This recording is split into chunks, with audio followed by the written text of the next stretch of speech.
But there are people who do not believe that you should serve out this term of office given your behavior in office. There are people who believe that you ought to be impeached, you ought to be convicted, and you ought to be removed. I am one of the people. To a reckless, ruthless, lawless president, indicating that your time in office as a reckless, ruthless, lawless president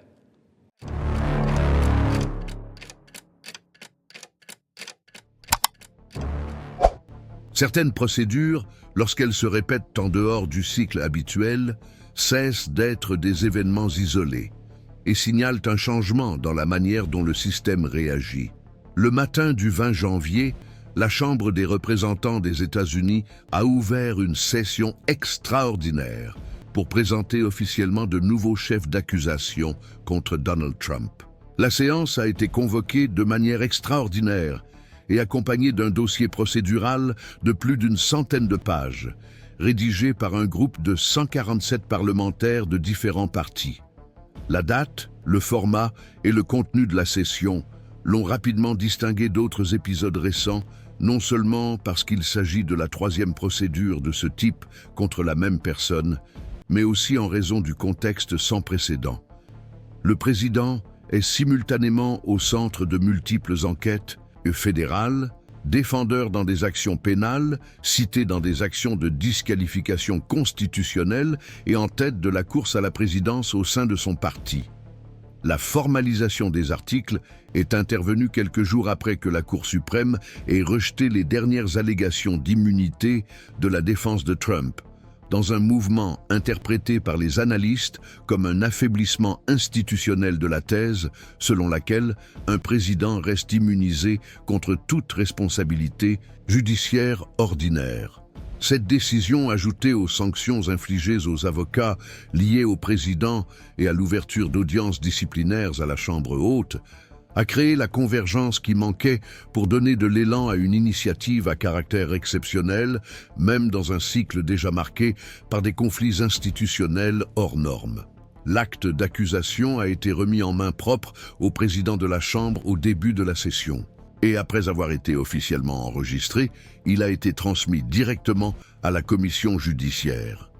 Le texte s'articule autour de 3 axes principaux: obstruction à la justice, manipulation de témoins et complot visant à frauder le gouvernement fédéral. Dans un langage juridique précis, les auteurs organisent les faits comme une série d'initiatives délibérées qui, selon l'accusation, visaient à saboter les mécanismes essentiels au fonctionnement de l'État de droit. Le premier volet détaille des épisodes déjà enregistrés dans différents tribunaux fédéraux, notamment la destruction de documents, les tentatives d'influencer les témoignages et les attaques publiques contre les enquêteurs, à des moments stratégiques de l'enquête. Le deuxième s'appuie sur des communications enregistrées et des témoignages obtenus sous protection judiciaire, dans lesquels des témoins rapportent des contacts directs ou indirects de la part d'alliés de Trump, avec des messages interprétés comme des promesses voilées d'avantages ou des menaces de représailles. Le troisième élément fait référence à des enquêtes antérieures, notamment celle du comité du 6 janvier, et présente l'argument selon lequel il y a eu une tentative orchestrée pour empêcher le fonctionnement normal des organes responsables de la certification électorale et de la transition gouvernementale. Bien que les éléments centraux ne soient pas tout nouveaux, ce qui différencie l'ensemble actuel, c'est la tentative de les consolider dans le cadre d'un processus législatif formel, avec des délais définis, des garanties procédurales élargies et une possible disqualification pour de futurs postes fédéraux. Malgré son caractère exceptionnel, la session n'a pas été marquée par des gestes théâtraux. La lecture des articles s'est déroulée dans la sobriété et les principaux dirigeants du groupe démocrate ont choisi de ne pas faire de longues déclarations à ce moment-là. Les représentants républicains, quant à eux, ont réagi de manière fragmentée. Certains ont publié des communiqués qualifiant l'initiative de précipitée ou de motivée par des considérations politiques. tandis qu'une autre partie, minoritaire, s'est déclarée disposée à évaluer le bien-fondé des accusations sur la base des éléments qui seront débattus lors des audiences. Le président de la Chambre lui-même, membre du Parti républicain, a autorisé le renvoi à la commission sans objection publique, indiquant que la procédure suivrait son cours malgré les dissensions internes. L'absence de blocage immédiat de la part des dirigeants suggère, selon les analystes législatifs, qu'il est possible de construire une base de soutien au-delà des lignes partisanes conventionnelles. Même si l'issue dépend encore de négociations complexes et des effets que les audiences pourraient avoir sur l'opinion publique et sur les parlementaires indécis. Sur le plan juridique, la procédure devrait se dérouler parallèlement sur au moins 2 fronts qui impliquent directement le nom de Trump: le procès pénal fédéral pour ingérence électorale et le traitement des actions qui discutent de l'applicabilité du 14e amendement à sa candidature. Cette simultanéité de procédures institutionnelles qui se chevauchent augmente le degré de tension entre les pouvoirs et remet en question les précédents constitutionnels existants. Le débat sur la possibilité ou non de juger politiquement un président qui n'occupe pas actuellement de fonction, mais qui cherche à la reprendre, reste ouvert et devrait être l'un des thèmes centraux des audiences qui se tiendront devant la commission judiciaire dans les prochaines semaines.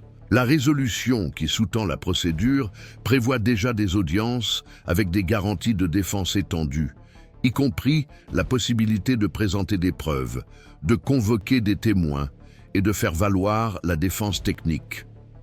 Selon les juristes consultés, ces garanties ont été incluses afin d'éviter de futures contestations sur la procédure ou la légitimité du processus, en particulier compte tenu de l'historique de la judiciarisation des étapes précédentes impliquant le président. L'introduction formelle des articles, combinée au contenu des documents présentés, a ajouté une nouvelle couche de complexité au scénario politique américain. À partir de là, le débat n'est plus seulement juridique ou électoral, mais touche également au domaine de la stabilité institutionnelle. Même les parlementaires, qui ne soutiennent pas directement les accusations, admettent déjà, dans des déclarations publiques, que l'accumulation de fronts simultanés impliquant Trump exige du Congrès une réponse coordonnée, même si elle n'est pas unanime. La commission judiciaire disposera de 30 jours pour délibérer avant que la direction ne décide de soumettre la proposition à l'Assemblée plénière.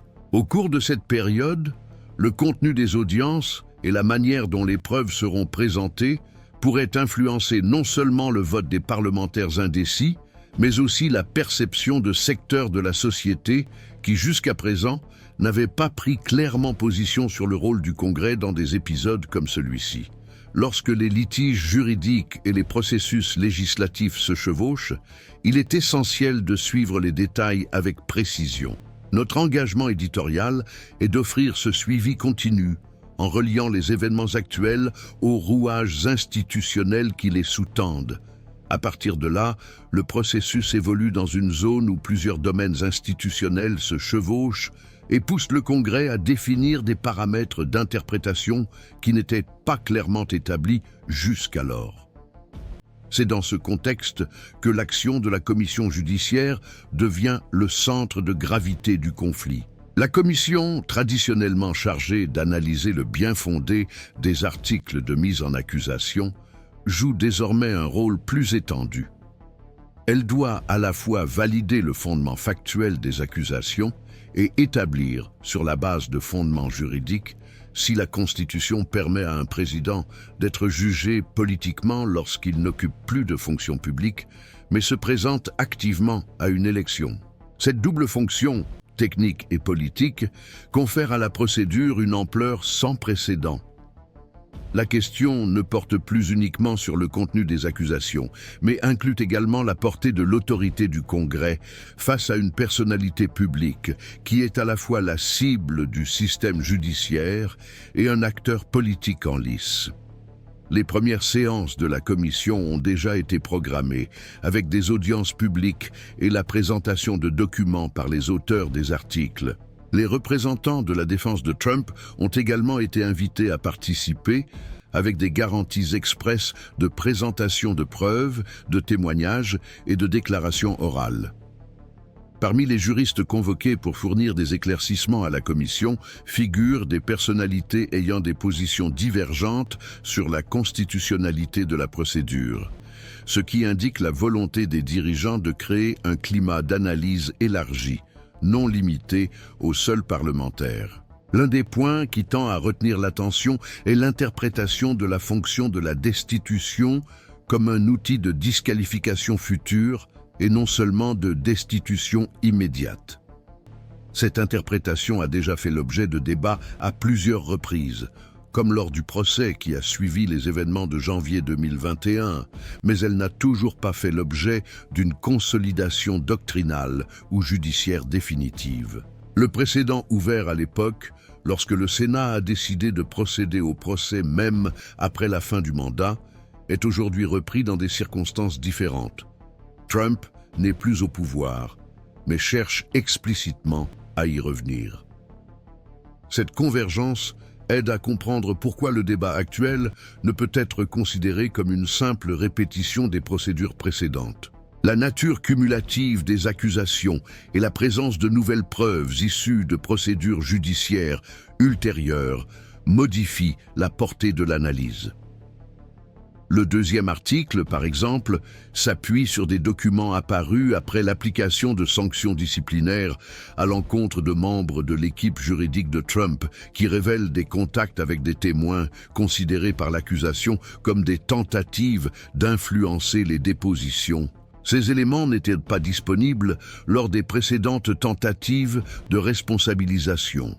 En outre, l'incorporation des enregistrements des communications obtenues par autorisation judiciaire élargit la base probatoire à un niveau qui, selon les auteurs, permet de caractériser le comportement non pas comme épisodique, mais comme systématique. Ce point a été souligné comme central par les experts qui suivent les travaux de la commission. L'argument selon lequel il ne s'agit pas seulement d'actions ponctuelles ou de déclarations publiques controversées, mais d'une série structurée d'initiatives visant à interférer dans les processus institutionnels. C'est précisément la nature de cette structure présumée qui impose au Congrès une réponse qui va au-delà du diagnostic politique. Si les faits sont jugés véridiques et juridiquement pertinents, la Commission devra décider si l'instrument de la destitution est applicable même lorsque la personne visée n'exerce plus de mandat, mais continue d'aspirer à des fonctions publiques. L'absence de jurisprudence consolidée en la matière alourdit le poids de la décision. Les parlementaires favorables à la poursuite de la procédure ont soutenu que la Constitution, en prévoyant la possibilité d'une disqualification future comme l'une des conséquences de la destitution, autorise implicitement l'application de ce mécanisme aux anciens titulaires de fonctions publiques. Les opposants affirment quant à eux que cette interprétation élargit de manière risquée les pouvoirs du Congrès, transformant cet instrument d'exception en un outil potentiellement vulnérable à des utilisations stratégiques. Ce conflit doctrinal, toujours en cours, aura des répercussions directes sur la manière dont les sénateurs jugeront éventuellement le fond de l'affaire si la procédure parvient en séance plénière. Entre-temps, les effets collatéraux de cette initiative législative se font déjà sentir sur d'autres fronts. Les tribunaux étatiques et fédéraux qui examinent les actions relatives à l'éligibilité de Trump à figurer sur les bulletins de vote ont commencé à mentionner la procédure de destitution comme un élément contextuel pertinent. Les gouverneurs et les secrétaires d'État chargés de l'administration électorale dans au moins 17 États ont annoncé qu'ils suspendraient l'inscription du nom de Trump aux primaires jusqu'à ce qu'une décision judiciaire ou parlementaire soit prise concernant sa situation. D'autres ont maintenu sa candidature, arguant que seule une décision finale de la Cour suprême peut autoriser son exclusion. Cette asymétrie entre les États, ajoutée à l'incertitude quant aux effets d'une éventuelle condamnation dans le cadre du procès pénal fédéral, crée un climat d'incertitude institutionnelle qui accentue encore davantage le poids politique des décisions prises à la Chambre. Dans le même temps, le Sénat garde ouverte la possibilité de jouer un rôle de premier plan dans les semaines à venir. Bien que la procédure soit encore formellement limitée à la Chambre, les dirigeants du Sénat ont déjà indiqué que, si les articles sont approuvés, il y aura un procès avec délibération au fond, sans renvoi automatique au rejet. Cette déclaration, faite publiquement par le leader de la majorité, renforce l'impression que le milieu politique institutionnel se prépare à traiter le processus non pas comme un épisode de rhétorique usée, mais comme un tournant interprétatif sur les limites de l'action des personnalités publiques faisant l'objet d'une enquête. En interne, le Sénat connaît également ses propres divisions. Les sénateurs qui ont voté en faveur de l'application de la clause de disqualification du 14e amendement ont été invités à indiquer s'ils adopteraient une position similaire en cas de nouveau procès pour destitution. Certains ont déclaré qu'ils attendaient le contenu des audiences et l'approfondissement de l'analyse constitutionnelle avant de prendre position. D'autres ont suggéré que, bien qu'ils aient voté en faveur de la clause constitutionnelle, ils voient d'un œil réservé l'idée de multiples fronts simultanés de responsabilisation, craignant un impact négatif sur la confiance du public dans l'équilibre des pouvoirs. La complexité de la situation exige un suivi analytique constant. Au-delà des développements immédiats, l'enjeu est la manière dont les institutions gèrent le chevauchement des fonctions. Punir, protéger et garantir le fonctionnement du système démocratique. C'est précisément ce type de suivi que nous cherchons à offrir ici, en nous concentrant sur les mécanismes et non sur les promesses. Le débat autour de cette nouvelle procédure de destitution va bien au-delà de la simple évaluation de la légalité ou des mouvements stratégiques à court terme. Parmi les juristes, les législateurs et les spécialistes du droit constitutionnel, des interprétations divergentes apparaissent non seulement sur le bien-fondé des accusations, mais aussi sur les limites que le système peut ou doit imposer lorsque des personnalités publiques en passe d'être réélues sont accusées d'avoir enfreint les règles institutionnelles.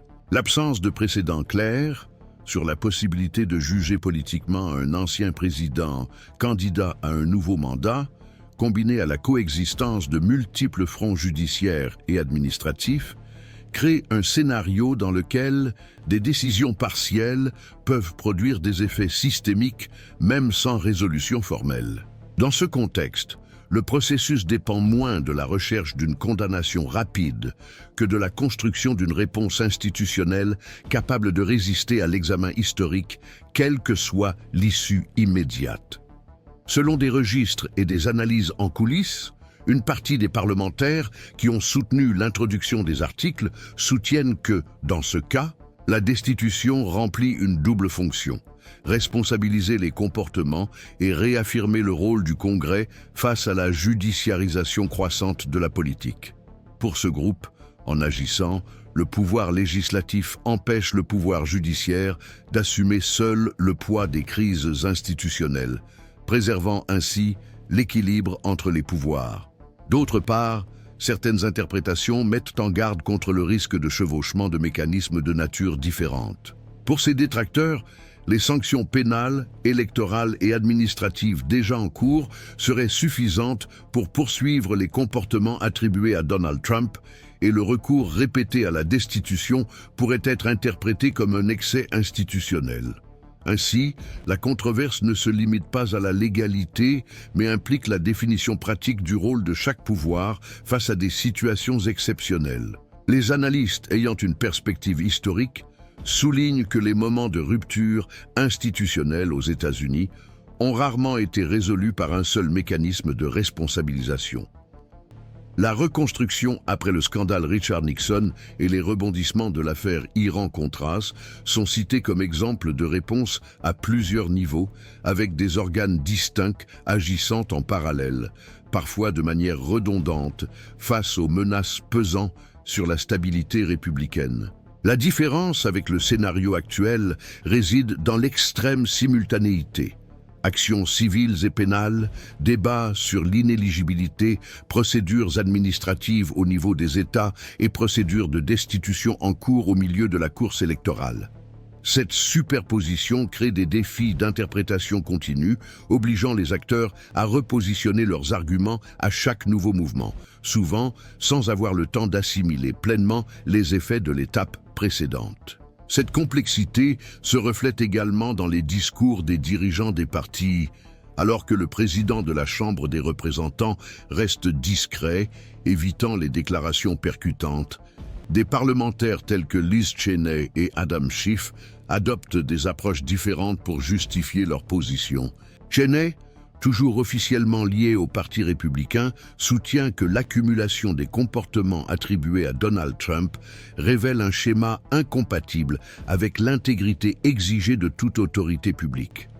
Schiff, quant à lui, souligne que le nouvel ensemble de preuves obtenues à la suite de procès fédéraux et d'audiences disciplinaires rend ce processus qualitativement différent des précédents.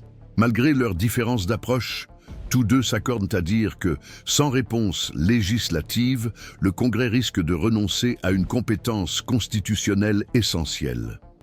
À l'inverse, des parlementaires tels que Jim Jordan soutiennent que la répétition des procédures contre Donald Trump affaiblit l'instrument même de la destitution.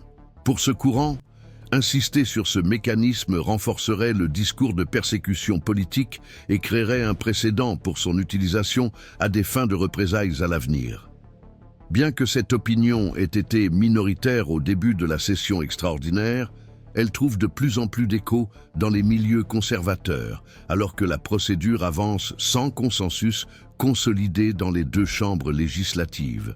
À ce jour, aucune décision n'a été prise quant à la date à laquelle, ou même si, l'Assemblée plénière de la Chambre votera sur la procédure.